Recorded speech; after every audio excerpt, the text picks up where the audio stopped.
Et voilà les sports ce matin. Nous irons du côté de Porto Novo avec les matchs, ces différents matchs comptant pour les éliminatoires de la Coupe du Monde féminin 2022 des U17. Et on parlera de notre équipe nationale, les Écureuils. Bonjour Ali. Bonjour Christian. Bienvenue. Merci. Oui.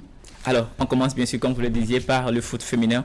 Et donc, hier, les Écureuils dames de moins de 17 ans étaient donc en match comptant pour les éliminatoires du mondial féminin de la catégorie d'âge. C'était donc à Porto Novo face à l'équipe marocaine.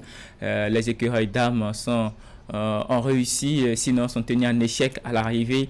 Mais dans l'autre cas, on peut dire que ce sont les Marocaines qui sont tenues en échec si on tient compte bien sûr des niveaux des deux équipes et du travail qui est fait depuis plusieurs années. On sait que ces pays ont des équipes féminines depuis très longtemps, alors que le Bénin vient de commencer, je dirais, son expérience dans cette discipline. Et bien, à l'entame de la rencontre, déjà dès le premier quart, ce sont les Marocaines qui vont ouvrir le score grâce à Zohir Yasmine. Et puis, le Bénin va égaliser à la 23e minute grâce à celle que vous connaissez bien sûr, Yasminat Djibril, la native bien sûr de Basila qui évolue du côté de la Inovia Porto Novo dans la première division bien sûr du Bénin, âgée seulement de 16 ans. Christian, c'est elle qui va permettre aux Écureuils dames âgées de 17 ans, pardon, des moins de 17 ans de revenir au score dans cette explication et donc d'engranger un point en attendant le match retour prévu pour le 19 mars prochain du côté du Maroc.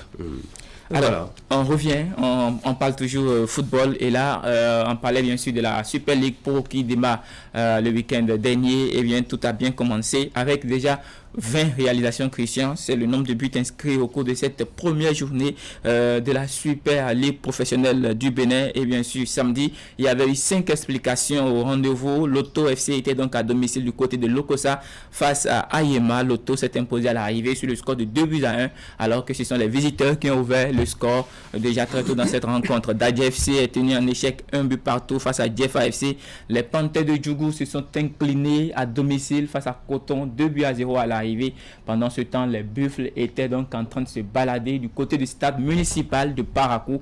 4-0 face à Adidja. Adidja qui a donc aujourd'hui la mission de maintien éternellement pour ne pas quitter l'élite, puisque ça fait donc un bon moment où l'équipe n'avait pas retrouvé l'élite. Éternel Omnisport également était donc du côté du stade René Pleven face à l'Union sportive des Cavaliers de Niki.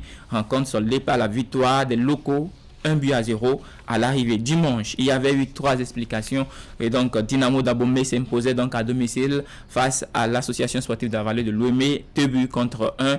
Dynamo d'Abomey qui a fait forte sensation lors du mercato en recrutant bien sûr certains joueurs dont Joska venu du Nigeria et puis l'ancien désormais gardien de but de l'Auto FC Batori du Yémen qui évolue du côté d'Abomey. La jeunesse sportive de Pobert était donc face à Espoir FC de Savalou, rencontre soldée par le score de parité, 1 but partout entre les deux équipes. Et puis la surprise, c'est bien sûr la défaite de BKFC à domicile face à l'association sportive de Cotonou, 3-0 Christian à l'arrivée. Voici donc pour ce qui concerne cette première journée, je dirais très fructueuse de la Super League professionnelle qui démarre avec 20 buts Christian, ce qui montre que déjà les attaquants béninois sont désormais prolifiques et certainement de bon augure pour la suite du championnat. Justement, et puis on va évoluer avec le basket. Oui, on termine avec le basketball, la 9e journée de la conférence qui marque bien sûr la fin de cette première phase du championnat de la Ligue professionnelle de basketball au Bénin.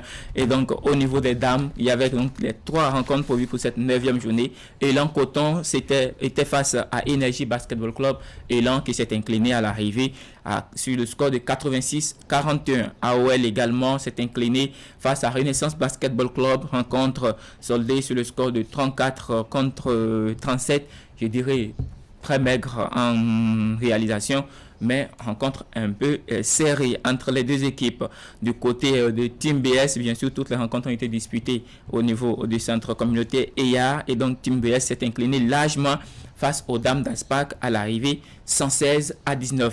Christian, il y avait eu cette rencontre reportée entre Aspac lors de la 2e journée et puis AOL Basketball Club. Celle-ci a été disputée et ce week-end également. Et Aspac, ce samedi, bien sûr, Aspac s'est imposé à son adversaire 79-55 à l'arrivée. Voilà pour ce qui concerne le championnat et la fin bien sûr de cette première phase du championnat de basketball club. La reprise c'est bien sûr dès ce mercredi. On aura les affiches d'ici mercredi pour la suite de la deuxième phase de la Ligue professionnelle du Bénin. Christian. Voilà, mercredi, c'est après-demain. Demain, c'est mardi. Vous serez avec nous. Oui, avec la Ligue des Champions. Avec la Ligue des Champions. Et quelques autres informations, notamment la lutte. D'accord. Merci beaucoup, Ali.